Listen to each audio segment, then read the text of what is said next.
Hi guys, எபிசோடோட ஸ்டார்டிங்லேயே பார்த்தீங்கன்னா நம்ம ஹீரோயின் இருக்காங்களே, அவங்களை விசாரிக்க தான் வந்திருக்காங்க. இந்த மாதிரி நாங்கள் போலீஸ் டிபார்ட்மெண்ட்லேருந்து வந்திருக்கோம், உங்ககிட்ட கொஞ்சம் கேள்வி கேட்கணும் அப்படின்ட்டு இருக்கா. சரி உட்காருங்க கேட்கலாங்கிற மாதிரி ஹீரோயின் சொல்லிட்டு இருக்கா. அப்போ தான் அவங்க பார்த்தீங்கன்னா அன்றைக்கி என்ன நடந்துச்சுன்னு சொல்கிறீங்களா அப்படின்ட்டு எல்லாமே என்ன ஏதுன்னு டீட்டெயிலாக கேட்டுட்ருக்க. ஹீரோயின் அந்த இடத்துலையே நான் இல்லை, இந்த மாதிரி ஏலம் முடிஞ்சு நான் என் வேலையை பார்த்துட்ருக்கேன் அப்படின்ட்டு இருக்கா. சரி அவங்க என்னவா இருக்காங்கும்போது அவங்க இந்த மாதிரி ஏலம் போடுறதுல அசிஸ்டண்ட்டாக இருக்காங்கிற மாதிரி சொல்லிக்கிட்டு இருக்க. இன்னொரு பக்கம் நம்ம ஹீரோ இருக்காருல பார்த்தீங்களா, அவரும் போய் ரூமில் செக் பண்ண ஆரம்பிச்சிட்டாரு அந்த இடந்திருக்கும் அந்த இடத்துல. பட் அது கிட்டத்தட்ட நல்லாவே மொட்டை மாடி, ஒருத்தவங்களை ஸ்டெப்ஸ்லேருந்து எப்படா இது வரைக்கும் கூட்டிகிட்டு வந்திருக்க முடியும், கண்டிப்பாக கொலை தான், செல்ஃப் டிஃபென்ஸ்லாம் இல்லை அப்படிங்கிற மாதிரி அவர் முடிவு பண்ணிட்டு இருக்க. ஏன்னா தான் இன்யூஷுவலாக எதுனா ஒன்று வித்தியாசமாக்கிது உங்களுக்கு தோணுச்சு அன்னைக்குங்கிற மாதிரி அந்த பொண்ணை பற்றி கேட்டுக்கிட்டு இருக்காங்க. ஆனால் ஹீரோயின் பார்த்தீங்கன்னா அவள் ஒன்றுமே சொல்லலை, இதை பற்றிலாம் எனக்கு தெரியாது, நாங்கள் அந்தளவு க்ளோஸ் இல்லை அப்படிங்கிறா. சரி அந்த பார்ட்டிசிபேஷன் லிஸ்ட்டு கிடைக்குமான்னு இருக்க, அதெல்லாம் கம்பெனியோட ப்ரைவசி நாங்கள் கொடுக்க முடியாதுன்ட்டு எதை கேட்டாலும் சரி நம்ம ஹீரோயின் முடக்கடியாகவே பதில் பேசிக்கிட்டு இருக்கா. இருந்தவங்களை விட உங்களுக்கு ப்ரைவசி தான் முக்கியமா அப்படின்ட்டு போலீஸுக்கெல்லாம் சரியான கடுப்பாயிடுச்சு.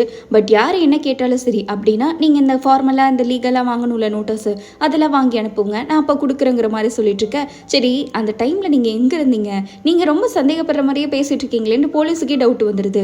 பார்ட்டிக்கு அப்புறம் நான் அவங்கள பார்க்கவே இல்லை, நான் உண்டு என் வேலையை உண்டுட்டு என்னோட வேலையை தான் பார்த்துக்கிட்டு இருக்குதேன், ஏழை விட்டது மற்றதில் எடுத்து வைக்கிறது அப்படின்ட்டு அவள் பார்த்தீங்கன்னா பதில் சொல்லிட்டு போகிறா. பட் பாத்ரூம்குள்ளே போனோன்னே ஏதோ டேப்லெட் வச்சிருக்கா. அவளுக்கு அவ்வளோ பயமாக இருக்குது, அவ்வளோ நடுக்கமாக இருக்குது. இன்னொரு சைடு போலீஸ் கொலிகளாக இருக்காங்களே, அவங்க ரெண்டு பேரும் வந்துக்கிட்டு இருக்கும்போது கரெக்டாக அந்த இடத்துக்கு நம்ம ஹீரோ பார்க்கும் வராரு. வந்த உடனே சரி என்ன ஏதோ கண்டுபிடிக்கிற மாதிரியே எங்கே வந்திருக்கீங்க அப்படின்ட்டு இருக்க. ஆமாம் கண்டுபிடிக்க தான் வந்திருக்கோன்ட்டு போலீஸ் ஒரு பக்கம். அதானே பார்த்தேன், என்ன மற்ற கேஸ் எல்லாம் தான் விட்டுருவீங்க, இதை மட்டும் தான் கண்டுபிடிப்பீங்களான்ட்டு ரெண்டு பேருக்கும் வாய் தகுறாரு. இந்த மாதிரி போலீஸ் எல்லாம் இங்கே வந்தால் பணத்தை தானே பார்க்கும், அது என்ன புதுசாக நியாயத்துக்கு வேலை செய்கிற மாதிரி பேசிட்டு இருக்கீங்கன்னு இருக்க. அவர் என்னடா சொன்னாங்கிற மாதிரி சட்டையை பிடிச்சிட்டு இருக்க. ரெண்டு பேரும் ஆஃபீஸ்லேயே குழந்தைங்க மாதிரி அடிச்சுக்கிட்டு இருக்காங்க. இந்த கேஸை பற்றி ஒரு சின்ன துடுப்பு கூட இவனுக்கு கிடைக்கக்கூடாது, எல்லாமே லீகலாக தான் இருக்கணும், பார்த்துக்கோ, பார்த்தா உன்னோட வேலை போயிடும்ட்டு கொலிகை மிரட்டிட்டு போயிட்டுருக்க. இன்னொரு பக்கம் ஹீரோ பார்த்தீங்கன்னா இந்த மாதிரி ஒரு விஷயத்தை கண்டுபிடிச்சிருக்காங்க. ஏன்னா அந்த பொண்ணு இறந்தால அந்த சிஓ பொண்ணு பார்த்தீங்கன்னா ரொம்ப நாள் டிப்ரெஷனில் இருந்திருக்காங்கிற மட்டும் தெரியுது. ஆனால் அன்னைக்கே அந்த ஏலம் போடுற இடத்துலலாம் அவள் அப்படிலாம் இல்லை, நல்லா தான் இருந்திருக்கான்ட்டு ஹீரோ பார்த்தீங்கன்னா அந்த ஏலத்தை பற்றின ப்ரோக்ராம் எல்லாம் சர்ச் பண்ணி பார்த்துட்டு இருக்கும்போது அந்த ஹோஸ்ட்டை பார்க்குறாரு. அந்த ஹோஸ்ட் மேலேயே கொலிகுக்கு டவுட் இருக்குன்னு சொல்லியிருப்பாள். சரின்ட்டு அவர் அவளை பற்றி ஃபுல்லாக டீட்டெயில்ஸ் செக் பண்ணி பார்க்குறாரு. அப்போ தான் அவள் பார்த்தீங்கன்னா ரொம்ப பெரிய ஹோஸ்ட்டு, எந்த இதுவாக இருந்தாலும் சரி நல்லாவே பண்ணிடுவா, சூப்பராக பண்ணிடுவா அப்படின்ட்டு அவளுக்கு பேர் புகழ் எல்லாம் அப்படியே ஓங்கி இருக்கு. நெட்டில் பார்த்துட்டு இருக்காரு. நெக்ஸ்ட் டே பார்த்தீங்கன்னா அந்த சிஓ பொண்ணோட மெமரியல் டே, அதுக்கு தான் நம்ம ஹீரோ போகிறாரு. போய் புக்கே வச்சுட்டு அப்படியே ப்ரிப்பேர் பண்ணிட்டு இருக்க. ஆப்போசிட்டில் அடுத்து நம்ம ஹீரோயின் போகிறா. பட் ஹீரோயின் போனது அவர் பார்த்துடுறாரு, இதுதானே அந்த பொண்ணுங்கிற மாதிரி. ஹீரோயின் 5 நிமிஷம் பார்த்துட்டு எதுவுமே பேசாமல் சைலண்ட்டாக போய் சாப்பிட்ற இடத்துல உட்காந்துருக்காங்க. பட் அவங்க கொலீக்ஸ் எல்லாம் பார்த்தீங்கன்னா அவள் தான் டெபியூட் ஆகிறதுல ஆசையாக இருந்தா, அடுத்து அவள் தான் ஏழை நடத்துவன்னு என்கிட்ட சொல்லிக்கிட்டே இருந்தா, எப்படி இப்படியானா அப்படின்ட்டு அழுதுட்டு இருக்காங்க. பட் இப்போதான் வந்து பார்க்குக்கு அந்த விஷயமே தெரியுது. அடுத்து அவள் தான் வரப்போறா ஹீரோயினோட பொசிஷனுக்கு. எல்லாருமே நம்ம ஹீரோயினை தான் சந்தேகப்பட்டு பேசிட்டு இருக்க. இவருக்கு ஒரே ஷாக் ஆகிடுது. அப்புறம் நம்ம ஹீரோயின் பார்த்தீங்கன்னா கார் எடுக்கலான்னு போயிட்டு இருக்கும்போது அவள் கார் ஒர்க் ஆகல, அது பேட்டரி ப்ராப்ளமாக இருக்கும் அப்படின்ட்டு ஹீரோ பார்த்தீங்கன்னா சாவியை கொடுங்க நான் ரெடி பண்ணி தரேங்கிற மாதிரி அவர் ஒரு சின்ன எலக்ட்ரிக்கை ஓப்பன் பண்ணுறாரு. கார் ஓப்பன் ஆகலை, வேற ஒரு பிரச்சனையும் இல்லை. இவர் இப்படி பண்ணதை பார்த்துட்டு நம்ம ஹீரோயின்ட்டே நீங்கள் இப்படி பண்ணீங்கன்னா ஓகேவா இருக்கும் அப்படின்ட்டு இதான் சாக்குன்னு அந்த காரியை ஒரு கிளான்ஸ் பார்த்துக்கிறாரு. இனிமேல் உங்களுக்கு எந்த ப்ராப்ளமும் வராது, பார்த்து சேவ் பண்ணிட்டு போங்க அப்படின்ட்டு இன்னொரு நாள் எனக்கு நீங்கள் மீட் பண்ணும்போது பே பேக் பண்ணுங்கன்னு சொல்லிட்டு இருக்க.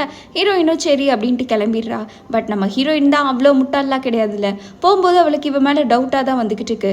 அந்த பக்கம் போய் ஒரு 5 நிமிஷம் நம்ம ஹீரோவையே ஊத்து பார்த்துட்டு இருக்க. ஹீரோ கால் பேசிட்டு இருக்காரு யார்கிட்டயோ. இவ அப்படியே ஹீரோவை நோட் பண்ணிக்கிறா. சரின்ட்டு அடுத்த ஆளுங்களாம் வந்து பார்க்கிங்கில் காரை நடிச்சிட்டு இருக்கேன்ட்டு அவள் கிளம்பி போயிட்டு இருக்க. ஹீரோக்கு இன்னும் இது மண்டையில் உறுத்திக்கிட்டே இருக்கு.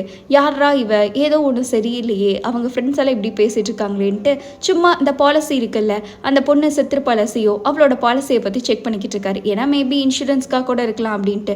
சரி சும்மா நம்ம ஹீரோயின் பேரை போடலாம் அப்படின்ட்டு அந்த இது பார்த்ததில் போட்டு பார்க்குறாங்க. பார்த்தா யாரோ ஒருத்தன் யூனாமா, அவனோட பெனிஃபிஷியரி யாருன்னா நம்ம ஹீரோயினும் போட்டு வச்சிருக்கான், அதுவும் 7 கோடியை போட்டு வச்சிருக்கான். இவருக்கு பார்த்த உடனே ஷாக்கு, என்னடா இது அப்படின்ட்டு யூன் வீட்டுக்கு கால் பண்ணி கேட்டு ஹீரோயினுக்கும் அவனுக்கு என்ன லிங்க்னு கண்டுபிடிக்கலாங்கிற மாதிரி கேட்டுக்கிட்டு இருக்க. அங்கே அவங்க அம்மா பார்த்தீங்கன்னா என் பையன் போன மாதம் தான் அப்போ இருந்தான் அப்படின்ட்டு அழுதுகிட்டே சொல்லிக்கிட்டு இருக்காங்க. இதில் கண்டிப்பாக ஏதோ ஒன்று இருக்குன்ட்டு ஹீரோ கிட்டத்தட்ட டவுட்டே பண்ணிட்டாங்க. இன்னொரு பக்கம் நம்ம ஹான் இருக்கல ஹீரோயின், அவள் பார்த்தீங்கன்னா அவனோட இருந்த வெட்டிங் ஃபோட்டோ போல் அதை எடுத்து பார்த்துக்கிட்டு இருக்கா. அந்த வீடியோ பேர் ஆகிட்டு இருக்கு. ஆனால் இவன் மூஞ்சிலே தெரியுது, இவள் பார்க்கும்போது ஒரு சின்ன சந்தோஷம் மிஸ்ஸிங்லாம் எதுவுமே இல்லாமல் உட்காந்துக்கிட்டு இருக்க. ஹீரோ இந்த மாதிரி கேஸ் இன்னும் டீட்டெயிலாக எடுக்கிறாங்க. இதோ இந்த கேஸை தான் நான் ரிப்போர்ட் பண்ணலான்ட்டு போனேன் இந்த சிஓது. பட் அப்போ தான் இந்த ஒரு கேஸ் மாட்டுச்சு, அந்த பொண்ணுக்கு வேற ஏதோ லிங்க் இருக்குது, ஏதோ டவுட்டாக இருக்குங்கிற மாதிரி பேசிக்கிட்டு இருக்க. ஹீரோ பார்த்தீங்கன்னா இந்த கேஸை அப்படியே இந்த டீட்டெயில்ஸ் எல்லாமே போய் அவங்க கிட்ட சொல்கிறாங்க. இருக்காங்க. அவளோட கல்யாணம் பண்ணிக்க போகிறவன் அவன் ஃபினான்ஸு, பட் கரெக்டாக அவன் அதை கேன்சல் பண்ணிட்டான், அடுத்து ஒரு வாரத்தில் செத்துட்டான் அப்படின்ட்டு இருக்கும்போது இதில் ஏதோ ஒன்று இதுவாக இருக்கே, மேபி நம்ம ஃபஸ்ட்டு அந்த சியோவோட டெத்துக்கான ரீசனை கண்டுபிடிக்கணும்ட்டு எல்லாம் அந்த வேலையை பார்த்துக்கிட்டு இருக்காங்க. ஹீரோ யோன் பார்த்தீங்கன்னா எப்படி செத்துருப்பான ரீசன் பார்த்தா மூழ்கி செத்துருக்காங்கிற மாதிரி வருது. அடுத்து நம்ம ஹீரோ விசாரிக்கும் போது ஆஃபீஸ் போகிறாரு, ஹீரோயின்ட்ட கார்டே கொடுக்குறாரு. இந்த மாதிரி கண்டிப்பாக இவங்க இறந்தது மர்டராக தான் இருக்கும், சியோ இருந்தது அப்படின்ட்டு அவருக்கு ஒரே ஒரு டவுட்டு தான். ஏன்னா ஹீரோயின் பார்த்தீங்கன்னா அடுத்து அவங்க தான் அந்த பொசிஷனுக்கு வர போகிறாங்கன்னு மதிச்சிருப்பாங்களே, அதை பற்றி அவர் பேசிக்கிட்டு இருக்காரு. எனக்கு என்னமோ இது என்னமோ எனக்கு சரியாக படலை, கண்டிப்பாக மர்டர் தான் பண்ணியிருக்கணும்ட்டு இவங்க பேசிகிட்டு இருக்க. அதே சமயம் நம்ம கொலிக்கு இருக்கால, அவளுக்கு பார்த்தீங்கன்னா யாரோ கால் பண்ணி பேசிகிட்டு இருக்காங்க. இந்த மாதிரி அவள் இறந்தது ஒன்றும் செல்ஃப் டிஃபென்ஸ்லாம் இல்லை, அவள் சூசைட் தான் பண்ணலை, மர்டர் தான் பண்ணியிருக்காங்கன்னு சொல்லிட்டு இருக்க. அப்போ தான் ஹீரோ பார்த்தீங்கன்னா இந்த மாதிரி உங்களுக்கு ஒரு கதை தெரியுமா, ஒரு சூப்பரான ரெஸ்டாரண்ட் ஓனர் பிஸ்னஸ் மேன் இருந்தானா, அவங்க ஃபேமிலியே இல்லாதவங்க ஒருத்தவங்க மேலே 7 கோடிக்கு அவங்கள கார்டியனாக போட்டு வச்சானாமா பாலிசிக்கு. பட் அவன் கேன்சலேஷன் பண்ணி ஒரு 2 வாரத்தில் அவன் செத்து போயிட்டானாமா. இந்த கதை நல்லா இருக்குல்ல அப்படின்ட்டு சொல்லிக்கிட்டு இருக்க. நீங்கள் எதுக்கு என்னோட ஃபியான்ஸை நான் பணத்துக்காக கொண்டிருப்பேன்னு நினைக்கிறீங்களா? சரி, ஃபஸ்ட்டு இதுக்கும் சரி இப்போ இறந்து போனாங்களே சியோ, அவங்க கேஸ்க்கு என்ன சம்மதம்ன்ட்டு ஹீரோயின் கேட்குறா. அவளுக்கு அப்போ ஒரு குட்டி ஃப்ளாஷ்பேக் வருது. என்னன்னா நம்ம ஹீரோயின் பாட்டுக்கு தூங்கிட்டு இருக்க, அவங்க யாரோ ஒரு பையன் கால் பண்ணுறான். கால் பண்ணி இந்த மாதிரி உங்ககிட்ட ஒன்று சொல்லணும், வந்து சீக்கிரமாக பார்க்க முடியுமா அப்படின்ட்டு அவன் கேட்க ஹீரோயின் போகிறா. போன இடத்துல அவளோட ஃபியான்ஸ் இருக்காங்களே ஃபுல்லாமே ரத்த வெள்ளத்தில் படுத்துக்கிட்டு இருக்காங்க. ஹீரோயினும் பார்க்குறா. பட் இவ கண்ணத்தில் ஒரு சொட்டு கண்ணீர் கூட வரல, இது அவர் தான் அப்படின்ட்டு இவ ஒரு மாதிரி பேய் அடிச்ச மாதிரி சொல்லிக்கிட்டு இருக்க. இதோ பணத்துக்காக உயிரை கொள்றதுல உங்களுக்கு புதுசாக என்னங்கிற மாதிரி பேசிட்டு இருக்க. அந்த கால் பண்ணான் பார்த்தீங்களா, ஃப்ளாஷ்பேக்கில் வந்த பையன் வந்துட்டான். அவன் பார்த்தீங்கன்னா ஹீரோயினோட பெஸ்ட் ஃப்ரெண்டு. உங்ககிட்ட நான் பேசணும்னு நினைக்கிறேன், ஏன்னா உங்ககிட்ட என்னோட கான்டாக்ட் நம்பர் கொடுக்குறோம், நீங்கள் ஃப்ரீயாக இருந்தீங்கன்னா கூப்பிடுங்க அப்படின்ட்டு இவர் கிட்டத்தட்ட அந்த ரெஸ்டாரண்ட் ஓனருக்கும் க்ளோஸ் போல அவர் கையில் கொடுத்துட்டு போயிட்டு இருக்க. இங்கே ஹீரோயின் பார்த்தீங்கன்னா பேய் அடிச்ச மாதிரி உட்காந்துக்கிட்டு இருக்கா. அவளும் அவளோட ஃப்ரெண்டும் தான் குடிக்க போயிருக்காங்க. அவங்க பார்த்தீங்கன்னா அந்த பார் டெண்டரும் க்ளோஸான லேடி தானே. அப்போதான் அவன் பார்த்தீங்கன்னா அவர் எதுக்கு இப்போ உன்னை இன்வெஸ்டிகேட் பண்ண வந்தாருன்னு சொல்லிக்கிட்டு இருக்க. யூனோ சியோ 2 பேரும் ஒரே கம்பெனியில் இதை பாலிசி எடுத்திருக்காங்க, அவங்க தான் யூனியன் பார்க்க வந்திருக்காரு அப்படின்ட்டு ஹீரோயின் சொல்லிட்டு இருக்கும்போது தான் சில பேர்லாம் தண்ணி மூழ்கடிச்சிடும்னு தெரிஞ்சு மூழ்குவாங்கங்கிற மாதிரி நம்ம ஓனர் இருக்கால அவர் பேசிட்டு இருப்பாங்க. ஏன் இப்படிலாம் பேசுகிறேன்னு ஃப்ரெண்டு கேட்டுட்டு இருக்கும்போது தான் சொல்லுவாங்க, என்னால் இன்னுமே ஹானா முழுசாக நம்பவே முடியல, அவள் ஏதோ என்கிட்ட மறைக்கிறா, ஆனால் அவள் என்கிட்ட ஃபுல்லாக ஓப்பனாக இல்லை, எனக்கு நம்பர் தான் வேண்டாமான்னு கூட தெரில அப்படின்ட்டு இருக்க. ஏன் அவன் அக்செப்டர் ப்ரப்போஸ் பண்ணுவாளா மாட்டாளான்னு பயந்துட்டு இருக்கியா அப்படின்ட்டு இருக்க. அதெல்லாம் இல்லை, பட் ஏதோ ஒன்று மர்மமாக இருக்குங்கிற மாதிரி அவர் பேசியிருப்பாரு. இது எல்லாத்தையும் வெளியிலேன்னு ஒரு பொண்ணு பார்க்குறா. பட் பொண்ணு பார்த்துட்டு கால் பண்ணுறா, ஃப்ரெண்டு ஃபோன் எடுக்கல. அந்த பொண்ணு தான் ஃப்ரெண்டோட கேர்ள் ஃப்ரெண்ட். இன்னொரு பக்கம் ஹீரோக்கு பார்த்தீங்கன்னா மண்டே பிச்சுக்கலான் இருக்கு. ஏன்னா சியோவோட டெத்து, இன்னொரு பக்கம் அந்த ரெஸ்டாரண்ட் ஓனர் இருக்கார்ல அவரோட டெத், 2 பேரும் இறந்துட்டாங்க. பட் 2 பேத்துக்கும் ஹீரோயினுக்கும் சம்மதமாக இருக்கு. என்னவா இருக்கும்ட்டு அவள் பைத்தியம் பிடிச்ச மாதிரி ஹீரோ இருந்துட்டு இருக்க. ஹீரோ பார்த்தீங்கன்னா அந்த பொண்ணுக்கு எவ்வளோலாம் வரணுமோ அந்த கணக்கை பார்த்துட்டு இருக்காரு. அடுத்து நம்ம ஹீரோ நேராக சியோவோட இருக்கார்ல இறந்து போன பொண்ணு அவள் வீட்டுக்கு தான் போகிறாரு. போகும்போது அவங்க அம்மா கிட்ட இந்த மாதிரி பணம் உங்களுக்கு கொடுக்க வந்திருக்கோம் அப்படின்ட்டு சொல்லிட்டு இருக்க. அதெல்லாம் என் பொண்ணை கொண்டு வருமா என்னன்ட்டு அவங்க அம்மா மனசு உடஞ்சு போய் பேசிக்கிட்டு இருக்காங்க. இவர்கிட்ட என்ன பேசுறதுன்னே தெரில. என் பொண்ணே போயிட்டா அதுக்கப்புறம் என்னன்னு இருக்க. காலிங் பில் அடிக்கிறாங்க. வேற யாரும் இல்லை, நம்ம ஹீரோயின் தான் அவங்க ஆஃபீஸில் வச்சுட்டு போன ப்ராடக்ட்ஸ் எல்லாம் கொடுக்க வந்திருக்காங்க, இதான் அவங்களோட பொருள் அப்படின்ட்டு. தோ இவன் இன்சூரன்ஸ் கம்பெனிலேருந்து வந்திருக்கான், உங்களுக்கு தெரியும்னு நினைக்கிறேன்னு ஒரு சின்ன இன்ட்ரோ கொடுத்துட்டு மேலே வாங்கன்ட்டு அந்த பெட்டி இருக்குள்ள அதை தூக்கிட்டு போயிருக்காங்க. அந்த சிஓ இருக்கால அந்த பொண்ணோட ரூமில் தான் வச்சுட்டு அவங்க அம்மா பார்த்தீங்கன்னா நான் இதை கூட உங்ககிட்ட விட்டுட்டு போகிறேன், உங்களுக்கு எதனா ஆஃபீஸில் டாக்குமெண்ட்ஸ் வேணும்னா எடுத்துக்கோங்க, ஃபுல்லாக சுற்றி பாருங்கிற மாதிரி சொல்லிட்டு போக அது என்னப்பா கொடைக்கானலான்னு நம்மளும் நினைப்போம். பட் ஹீரோயின் பார்த்தீங்கன்னா இதான் சான்ஸ்ன்னு ஃபுல்லாக பார்த்துக்கிட்டு இருக்கா. அப்போ அவள் கையில் ஏதோ ஒன்று மாட்டுது, ஹீரோ கையிலையும் ஏதோ ஒன்று மாட்டுது. ஹீரோ எடுத்து வச்சுட்டு இருக்க ஹீரோயினுக்கு ஏதோ ஒரு டேட்டாட்டம் மாட்டுது. பார்த்த உடனே பயமாயிடுறா. நீங்கள் கொஞ்சம் அந்த பக்கம் போகிறீங்களா அப்படின்ட்டு அவங்க என்னை தனியாக செக் பண்ண சொல்லியிருக்காங்களே, நான் பார்த்து சர்ச் பண்ணணும்னு ஹீரோ வெளியே அனுப்பி விட்டுறா. பட் வெளியே அனுப்பிட்டு இவ பார்க்குறா. அவள் லீவ் போட்டிருப்பாள் நம்ம ஹீரோயின், அதோட டீட்டெயில்ஸ் தான் இருக்குது. பட் அதை பார்த்துட்டு நம்ம ஹீரோயின் அவ்வளோ பெரிய ஷாக் ஆகி அந்த நோட்டையே அவள் கூட வச்சுட்டு போயிட்டு இருக்கா. இந்த மாதிரி அவள் டிவி ஸ்டேஷனில் விட்டுட்டே ஃபஸ்ட்டு இந்த மாதிரி ஏலம் போடுற இடத்துல வேலை செய்கிறேன்னு சொல்லிக்கிட்டு இருந்தா. நான் அவ்வளோ சந்தோஷப்பட்டேன்னு அவங்க அம்மா பேசிகிட்டு இருக்கேன். ஒர்க்லலாம் அவங்க எப்படின்னு இருக்காங்க, அவங்க நல்லா ஹார்ட் ஒர்க் பண்ணுவாங்கன்ட்டு ஹீரோயின் பார்த்தீங்கன்னா கரெக்டாக ஒரு பதிலோடு முடிச்சுக்கிறா. இந்த மாதிரி சூசைடு கம்பெனியில் நடந்திருக்குல்ல, அது இந்த புல்லிங்கு அந்த மாதிரி எதுனா ஒன்று நடந்துச்சா என்னன்ற மாதிரி கேட்டுட்ருக்க. ஹீரோயின் அதெல்லாம் ஒன்றுமே இல்லை, உங்களுக்கு எதுனா இருக்குமான்னு நினைக்கிறீங்க அப்படின்ட்டு அவங்க அம்மாட்ட கேட்குறா. அவங்க அம்மா பார்த்தீங்கன்னா என் பொண்ணுக்கு ஒரு பாய் ஃப்ரெண்ட் இருந்தான் அப்படின்ட்டு ஒரு சின்ன விஷயத்த சொல்கிறாங்க. பல நாள் அவள் சாப்பிடாமையே படுத்துருவா. ஒரு நாள் அப்படி தான் ரூமில் அழுதுகிட்டு இருந்தா. நான் போய் என்ன எதுன்னு கேட்டேன், அவள் எதுவுமே சொல்லலை, இன்னும் அவன் கூட தான் இருக்கேன்ட்டு நான் கேட்கும்போது அவள்கிட்ட இருந்து வந்தது கண்ணீர் மட்டும்தான். மேபி உங்களுக்கு அவனை பற்றி தெரியுமா, யார் அவன் உங்களுக்கு தெரியுமா என்னன்ட்டு அவங்க அம்மாக்கே யாருன்னு தெரியாது போல். அவங்க கிட்ட தான் ஏதோ ஒன்று இருக்குங்கிற மாதிரி சொல்லிக்கிட்டு இருக்க. இதெல்லாம் நோட் பண்ணிக்கிறாங்க 2 பேரும், ஹீரோயினும் சரி நம்ம ஹீரோவும் சரி. நம்ம ஹீரோயின் போயிட்டுருக்க பார்க்க பார்த்தீங்கன்னா என்ன நல்லா நடிப்பு போட்டிங்க போலன்னு வேணுனே வம்பெழுத்துக்கிட்டு இருக்காங்க. உங்களால் ஏதோ க்ளூ கண்டுபிடிக்க போல புரியல, அதனால தான் இப்பெல்லாம் பேசுகிறீங்களா என்ன அப்படின்ட்டு ஹீரோயின் பார்த்தீங்கன்னா நீங்கள் என்ன என்ன வேணாலும் பண்ணிக்கோங்க, அடுத்த டைம் தேவையில்லாமல் என்னோட பின்னாடி வந்துகிட்டு இருந்தீங்கன்னா அவ்வளோதான், நான் போலீஸில் கம்ப்ளைண்ட் கொடுத்துருவேன்ட்டு இவ பார்த்தீங்கன்னா நல்லா வார்ன் பண்ணி விட்டுட்டு போயிட்டு இருக்கா.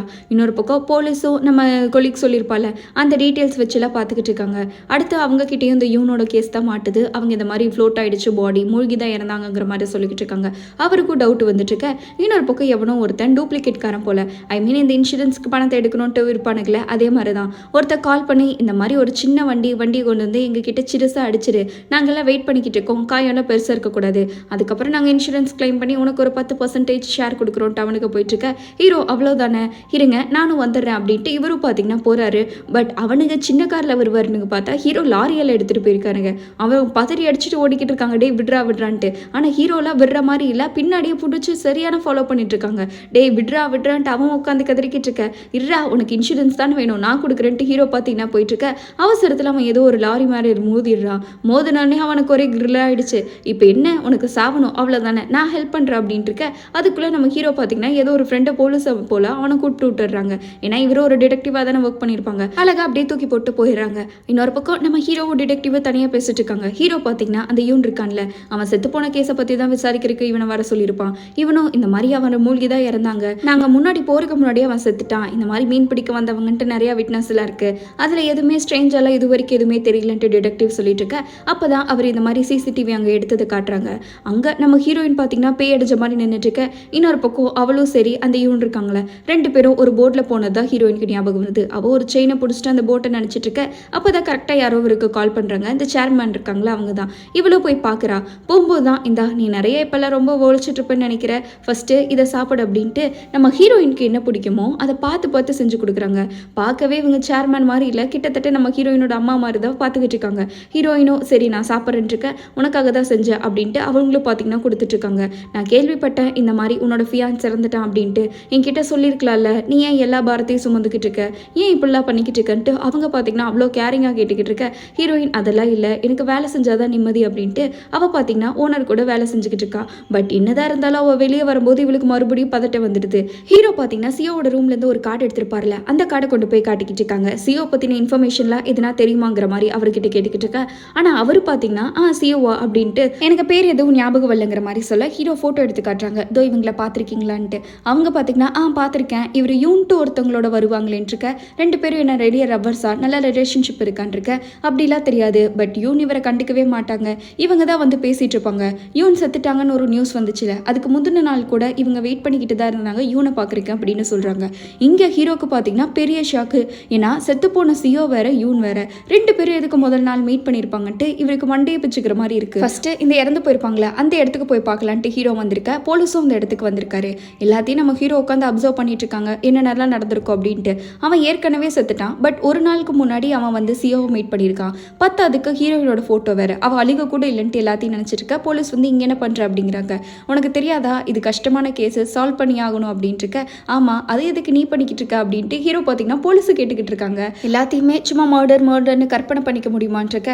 ஒரு மர்டருக்கும் சூசைடுக்கும் வித்தியாசம் தெரியாத ஒன்னெல்லாம் இப்படி போலீஸாக போட்டாங்கட்டு ஹீரோ சரியான கடுப்பில் மூஞ்சி அடிச்ச மாதிரி பேசிட்டு இருக்காரு. வந்துட்டு இருக்கும்போது அவருக்கு சின்ன ஃப்ளாஷ்பேக் வருது. ஏன்னா அவங்க தங்கச்சி இறந்துருப்பாங்களே, அவங்க முன்னாடி சொல்லிட்டு தான் போயிருப்பாங்க, இந்த மாதிரி நான் என் ஃப்ரெண்ட்ஸ் மாதிரிலாம் போய் சொல்ல என் பாய் ஃப்ரெண்டோட தான் ட்ரிப்பு போகிறேன்ட்டு. ஹீரோ பார்த்து போயிட்டு வா, வேற எந்த பிரச்சனையும் பண்ணிக்கிட்டு இருக்காது அப்படின்ட்டு இவர் தான் வழி அனுப்பி வச்சிருப்பாரு. பட் கடைசியில் அவங்க தங்கச்சி திரும்பி கூட வந்திருக்க மாட்டாங்க. அதை நினச்சி இவர் கண்ணை கலங்கிட்டு அதே கண் கலக்கத்தோட நம்ம ஹீரோயின் சியோ இருக்கால அவளை போய் மீட் பண்ணி அடுத்த கேஸை பற்றி விசாரிக்கின்ட்டு அதோட இந்த எபிசோட் முடிக்கிறாங்க.